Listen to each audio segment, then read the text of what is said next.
Vamos a tirar una ingeniería por allá abajo. Bueno, el barrio recibe a todo el mundo, desde el pequeño al más grande. Que se sintonía, Marmato. Yo llevo por ahí unos 40 años viviendo esta quebrada. Más allá arriba es cuando empieza uno lo bueno. Buenas.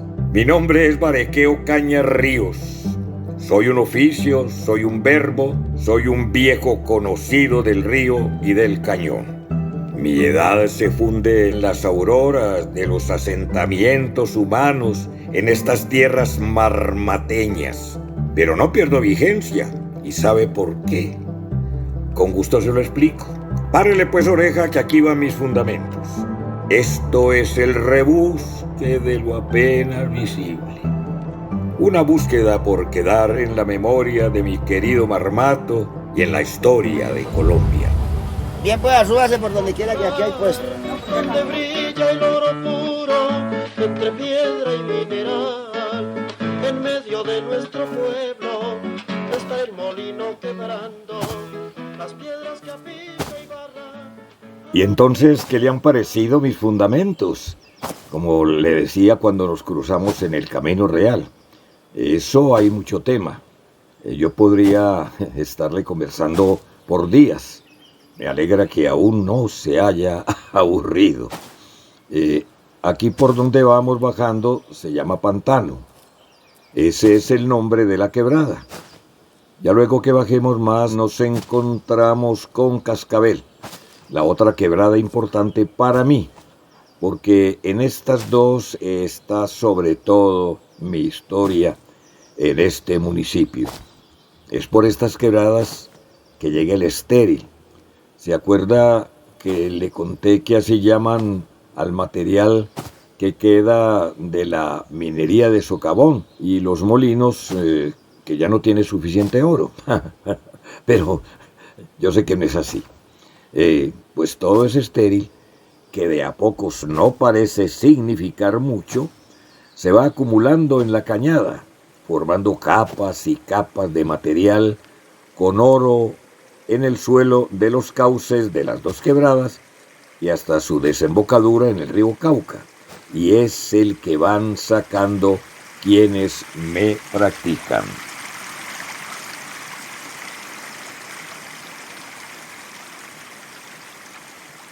Mire esa belleza de vegetación que se ve a medida que uno va bajando.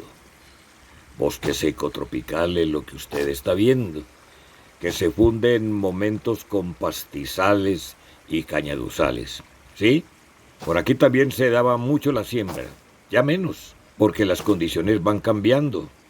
La minería, en sus distintas formas, ha mantenido e incluso aumentado su valor, y en cambio, por la producción de comida ya no pagan tanto, ni a quien maneja la producción, ni a quien jornalea.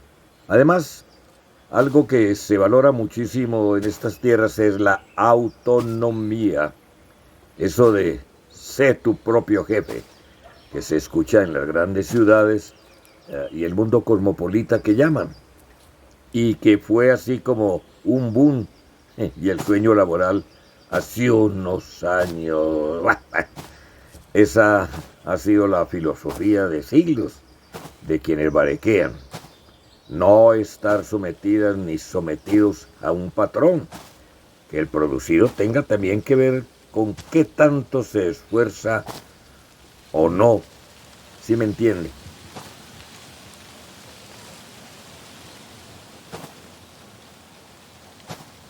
Ese es otro fundamento mío. Parte de lo que se rebusca es la autonomía. Y yo creo que eso es producto de mi herencia afro.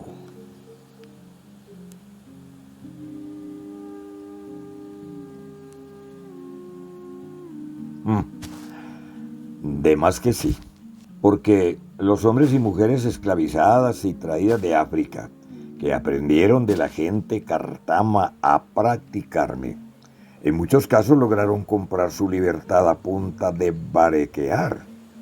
Esto que le cuento quedó incluso escrito en la novela Tomás, del escritor marmateño Rómulo Cuesta. Hasta me aprendí esa partecita que lo nombra porque me llené de sentimiento cuando la escuché en boca de alguien. Vea, dice así: este ambiente de explotación del oro se pierde en la noche de los tiempos. Los esclavos de épocas pasadas sacaban con este barequeo cantidad de oro suficiente, no solo para mantenerme, sino también para pagar la libertad.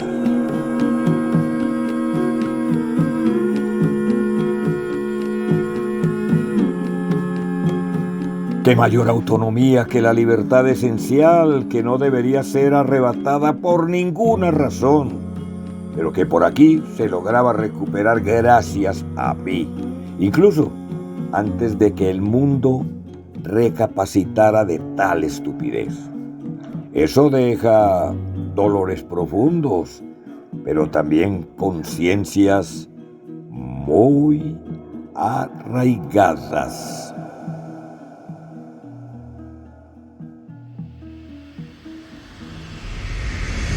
Sean bienvenidos y bienvenidas al gran show del barequeo, una voz de minería ancestral para Marmato y Colombia entera. Barequeo hoy y siempre, un programa estelar y matinal, transmitido desde el Cerro El Ruel.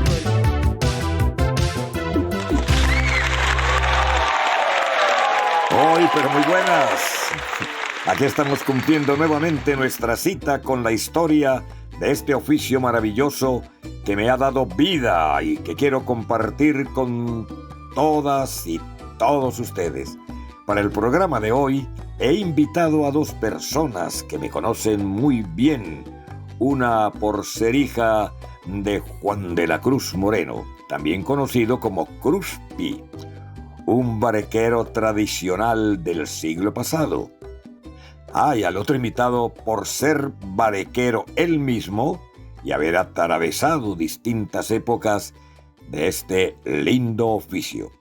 Les estoy hablando de Carmen Moreno y Jair Rivas, quienes nos contarán cómo ha sido ser barequero o barequera a lo largo de los años.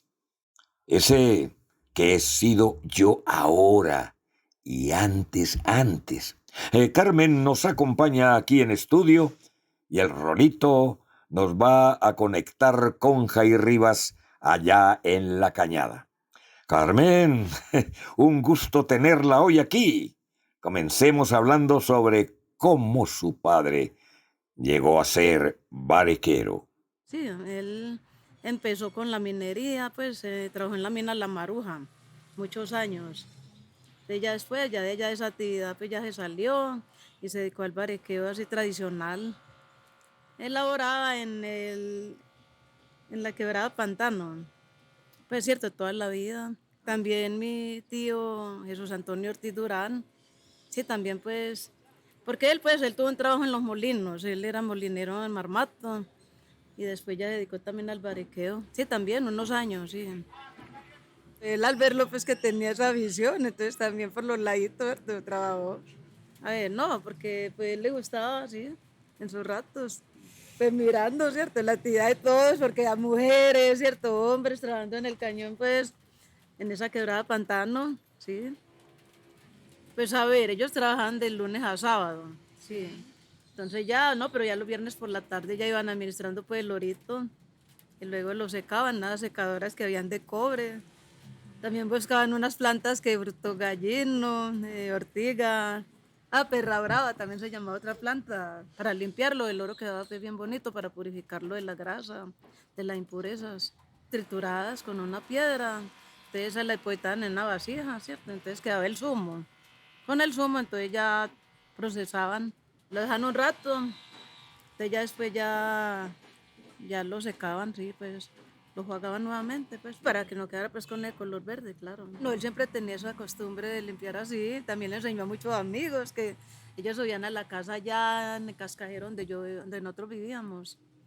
Entonces también ellos utilizaban el mismo sistema. ¿Y ese saber con el monte, cómo lo aprendió? Tenía muchos conocimientos de eso ya desde joven. De las plantas, sí, esas plantas las daba la misma quebrada. Él también utilizaba agua fuerte, pero también se ayudaba, pues digamos, ese quemaba más la impureza, ¿cierto? Los residuos de minerales como el cobre, plomo, sí.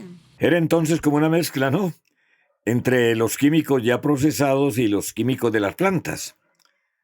Carmen, y antes de llegar a esa parte del proceso de limpiar el oro, ¿qué herramientas usaba él en ese entonces, en la cañada? Llegó a usar la malla. Él utiliza pues como la batea, pues, ¿cierto? Que un almocabre, la pica, la pala, pues para arrancar el mineral, la pica, sí. ¿Y qué más era? Un almocabre, pues, que eso era como un chuzo así. Y entonces le colocaban a eso un costal, ¿cierto? Entonces eso que era, iba quedando ahí. Despelaban el costal. Y no alcanzó a trabajar con la malla, ¿no? Porque Sicruspi trabajó como hasta los 60 del siglo pasado. Y la malla llegó por ahí en el 79, que la trajo don Ovidio, que aunque nació en Montebello, Antioquia, trabajó en Zaragoza. Y allá fue que conoció la malla y la aprendió a usar. Luego, como ocurre con las novedades, ese uso pasó a Valparaíso y de Valparaíso pasó a Marmato. También, otra cosa, el material que sobraba lo depositaban por aparte, ¿cierto? Las arenitas. Y entonces eso le echaban orines. A esa arena, entonces iba como dando más, ¿cierto? Un tiempo. Los famosos rabos. Arenitas que iban quedando después de limpiar y que se iban guardando para que se siguieran descomponiendo y siguieran sacando oro. Claro, la carga del nitrógeno de los orines ayudaba en ese proceso de descomposición para que fuera quedando solo el orito. Entonces lo cuñaban con piedritas grandes, ¿cierto? Para saber de quién era este. Cada uno, digamos, que este es de mi papá, que aquel de doña Elisa, que el de Bonata, bueno. Oiga, y sé que había mujeres barequeras en ese tiempo, ¿no? Es que había muchas señoras, sí. Sí. Utilizaban un delantal que era de un diablo fuerte, pues. No, ya iban a la casa y todo a tomar agüita y todo, y claro. Claro, como es de bueno. Y en esa época que se hacía en leña, más bueno todavía y refrescante. Bueno, el de ahora que se hace con leche está también muy bien, pero es que ese que era nomás el agua del maíz cocinado, me da una lloranza. Pero bueno, y entonces esas señoras pasaban a tomar claro antes de ir a barequear. No, la señora iban a buscar el claro allá a la casa como antes de almorzar. Que Ángel lo vine por el clarito, pues. Carmen, ¿y usted se acuerda que ellas cargaban con los hijos y todo para la quebrada? Lo llevan en un canasto, sí, lo acostaban por allá en una fresca, en un lugar fresco. Y ellas madrugaban, ¿cierto? Para poder hacer eso, irse para allá. Qué tiempos aquellos que nos llenan de sentimiento, pero no todos los cambios son malos. Por ejemplo, antes que se veían niños y niñas barequeando, y eso no siempre les daba la oportunidad de estudiar o jugar. Ahora sigo viendo jóvenes en mis cañadas y me emociona que aprendan mi esencia, pero todo a su tiempo, eso sí. Sería muy bueno que igual niños y niñas sepan de mí en el colegio, para que no se pierda la tradición. Que pongan un ratico mi talk show. Carmen, muchas gracias por acompañarnos hoy y compartirnos un poco de su historia y herencia familiar. Esperamos tenerla en nuestro programa nuevamente. Y bueno, nos vamos a una pausa. En esta ocasión les traemos la canción Mi Cabaña Campesina, en voz de Jairo Ospina Ramos, grabación de Lida del Carmen Díaz López, realizada en 1983.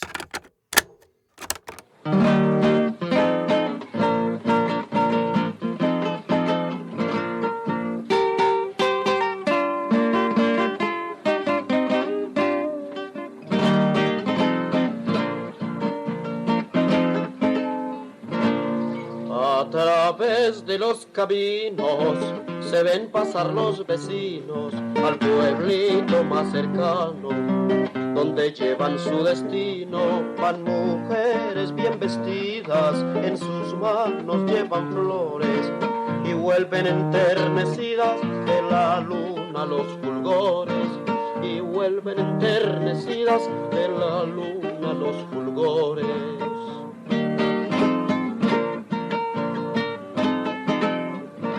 Allá, tras de la montaña, están todos sus cultivos, donde más y más se amañan y meditan emotivos, descansando en la cabaña, y meditan emotivos, descansando en la cabaña.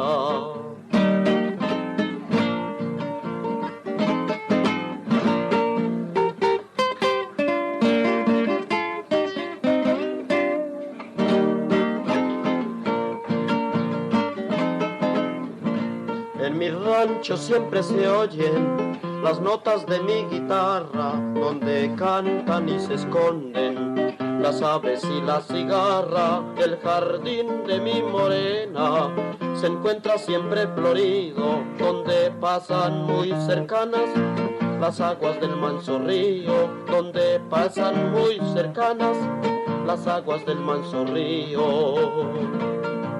Allá, tras de la montaña, están todos sus cultivos, donde más y más se amañan y meditan emotivos, descansando en la cabaña, y meditan emotivos, descansando en la cabaña.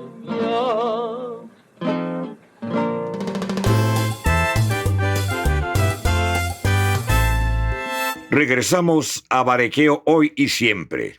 Hoy estamos conversando un poco sobre cómo ha sido ser barequero o barequera en el tiempo. Acabamos de escuchar a Carmen Moreno y ahora, para esta segunda parte del programa, les traemos la respuesta a una pregunta que nos han hecho mucho, pero mucho quienes nos escuchan, y es: ¿cómo ha cambiado el proceso de barequear en las últimas décadas? Para contestarla, ¿quién mejor que Jair Rivas, barequero de los antiguos, como él mismo dice? Escuchemos a él, Rolito, y su nota con Jair. Hola, barequeo. Pláceme saludarlo nuevamente. Así es, estuve conversando con el muy conocido Jair Rivas. Hablamos sobre la piedra de moler, la solidaridad y muchas cosas más que escucharán a continuación. Rueda la máster. Soy barequero de los antiguos. Ajá. Yo llevo por ahí unos 40 años viviendo esta quebrada. Antes, bueno, ¿usted desde siempre trabajó con malla o antes había otro? No. Primero era lo que llamábamos el laberinto, que no se usaba, sino una barra, un almocabre y un cajón sin malla. No se usaba una pica, era una barra y un almocabre. Eso se llamaba asentar, asiente y asiente, cuando eso el agua era limpiecita, clarita. Entonces llegaba uno y asentaba y sacaba uno lo que llama la jagua. Y esa jagua purita, en ese tiempo no había molinos. ¿Cómo la procesaba uno? Uno llegaba y sacaba 2 baldados, y esos 2 baldados les volvía y sacaba una cocaíta de esta. Ya esta cocaíta artesanalmente cogía una piedra plancha larga, por ejemplo, hacía esto. Esta es la piedra, artesanalmente esa era. Sí. Entonces llegaba uno y echaba el puñadito de agua, como decir esto. Echaba el puñadito de agua y empezaba. Vea. Eso era lo que uno molía. Con eso era que uno molía. Entonces esa agua uno no la botaba. Uno hacía las pilas, en ese tiempo lo llamaban raos. Hacía las pilas de agua que eran los raos. Entonces Todo el año hacía eso y iba amontonando eso. Ya a fin de año, por el tiempo de noviembre, ya uno no se metía acá. Sí, repasaba eso por un cajón, volvía y las amontonaba y volvía y sacaba un tarradito de esos. Se pegaba uno a olearle piedra. ¿Cuánto tiempo? Eran 3, 4 días uno moviendo, por ejemplo, varios tarraditos de esos, pero quedaba bien molida porque este era el destino de uno, vea. Entonces, ¿qué hace uno, vea? ¿Qué hace, vea? Entonces, al molerla, vea, lo que llamamos la jagua, esto es tierra, vea. Entonces queda molida. Este era el proceso que le hacía la otra vez cuando no había molido. Y luego de tener eso, ¿qué hacía? Ya uno llegaba y lo recogía en un balde y en la batea, y ahí ya molido ya parecía el loro. Ahora esto lo reemplazan, son lo que llaman los concheros. Esto ya no lo reemplaza, que ya no tenemos que bolear piedra, tallar las aguas en la piedra. Nos han contado que había hartas mujeres. En ese tiempo yo distinguí la abuela o bisabuela de ella, Amelia Castro. Murió de 115 años, hasta los 90 años. Allá donde se encuentra la caña de Aguas Claras. La viejita Amelia Castro de 90 y pico de años con su canastico, su batea, la veía todos los días subir y bajar. Lo que fue Amelia Castro, Donata. ¿Por qué Donata es tan importante? Que la nombran y la nombran. Donata fue muy reconocida aquí en el pueblo, fue de las antiguas. Lo que fue Donata, Amelia Castro, otra varias señoras ya fallecidas. Elisa también lo fue. De doña Elisa, Leonisa Villegas. La señora Leonisa Villegas fue una de las... Esta señora... no me acuerdo el nombre en ese momento. Pero hubieron bastantes mujeres barequeras. En ese tiempo éramos más de 200 barequeros, eso era desde abajo del salto. Eso era desde abajo, desde el salto. Todos en filita. El uno con el otro. Ya por la tarde, la hora de salida, eso era muy bonito. Porque los que iban en la quebrada, era la fila por este lado y la fila por los potreros de allá, los del llano. Y éramos muy unidos. Por ejemplo, yo tenía que voltear una piedra y estaba muy grande y no era capaz. Yo no la volteaba solo. Llegaban los compañeros, vamos a ayudarle, me ayudaban, así se perdiera el día ayudándome, se perdía. Y si ellos necesitaban también nos servíamos. Había mucha solidaridad. Había mucha unión. Y que los rabos no se los llevaban. Entonces eso desde abajo, esto eran playas del cañón, esto eran planes. Esto no existía, esto eran unos cañaverales. En medio de estos cañaverales existían los rabos, que eran las pilas de agua. O sea, donde uno trabajaba, si yo trabajaba para abajo, para el lado del salto, allá dejaba mi pila de agua y nadie me la tocaba. Todo el mundo sabía que era esa. Si me venía más arriba, tenía otro. Si me venía para estos lados, por aquí tenía otro rabo. Gracias por todas las risas, las ganas. Escucharon Barequeo Hoy y Siempre, el programa número 1 de los oficios en Colombia. Suscríbase, active la campanita y échenos un like.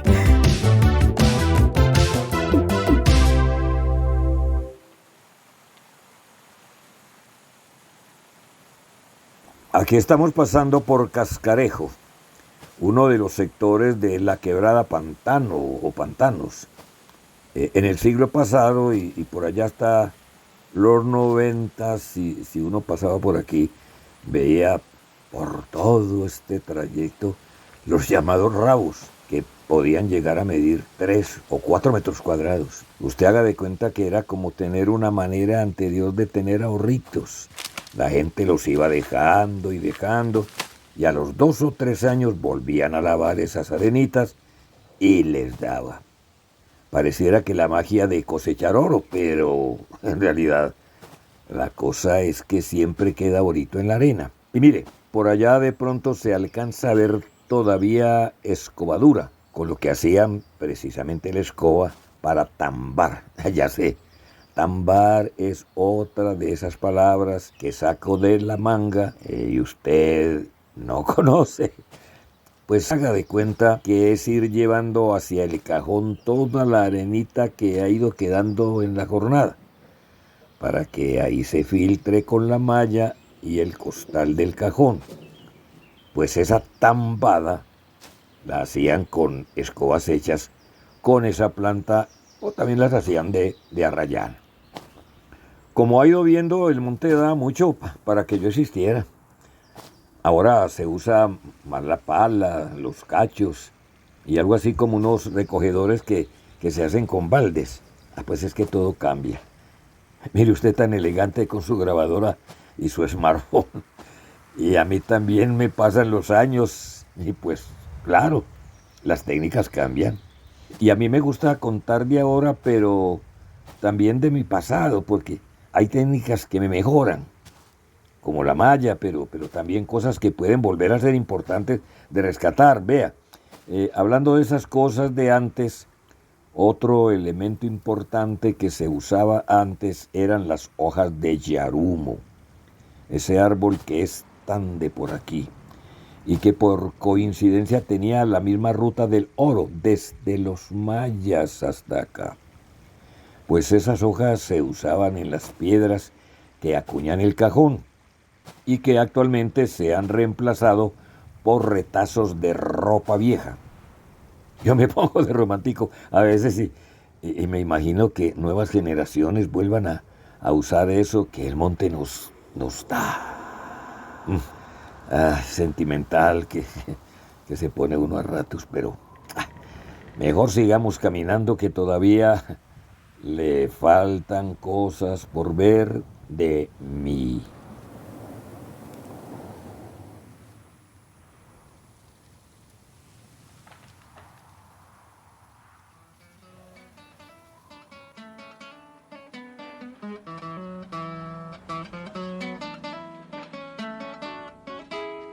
Agradecemos a Carmen Moreno y Jair Rivas por compartirnos todo su saber y hacer parte de esta serie. Este podcast fue creado por la Sociedad del Sonido en asocio con la Fundación Huellas de Oro, la Junta de Acción Comunal de la Betulia, la Asociación de Barequeros de Marmato y Cita con la Historia. Investigación, Lida del Carmen Díaz López. Coinvestigación, barequeros y barequeras de la Asociación de Barequeros de Marmato y sus familias, Nancy Elena Castro, delegada del Encuentro Anual de Marmatólogos, María Cristina Ortiz Monzón, delegada del Grupo Cultural Huellas de Oro, John Jairo Moreno, delegado de la Junta de Acción Comunal del Barrio La Betulia, Paula Andrea Bernal, delegada del Proyecto Cementerio del Guayabito El Llano, Gecko Gómez Cubides y Diana Guneivia García Salamanca. Guiones y creación de personaje, Gecko Gómez Cubides y Diana Guneivia García Salamanca. Barequeo Caña Ríos en la voz de Jairo Castro Euse. El Rolito en la voz de Gecko Gómez Cubides. Jingle Barequeo y Siempre por Zoé Martínez Salas. Comerciales en las voces de Lucidalba Moreno y Liliana García Botero. Grabación de campo, Gecko Gómez Cubides. Música original por Zoé Martínez Salas. Diseño y producción sonora, Gecko Gómez Cubides y Zoé Martínez Salas. Segmentos musicales de obras de cantautores marmateños, Jairo Espina Ramos, Luis Gonzaga Díaz Granada, Sor Ángel Rojas Bernal, Jairo Castro Euse, e interpretaciones del grupo Son de mi Tierra. Fotografías y videos, Lida del Carmen Díaz López y Gecko Gómez Cubides. Diseño gráfico y multimedia, Diana Guneivia García Salamanca. Apoyo administrativo, Nora Martínez y Diana Guneivia García Salamanca. Este producto se realiza en el marco del programa de estímulo SICAN 2025.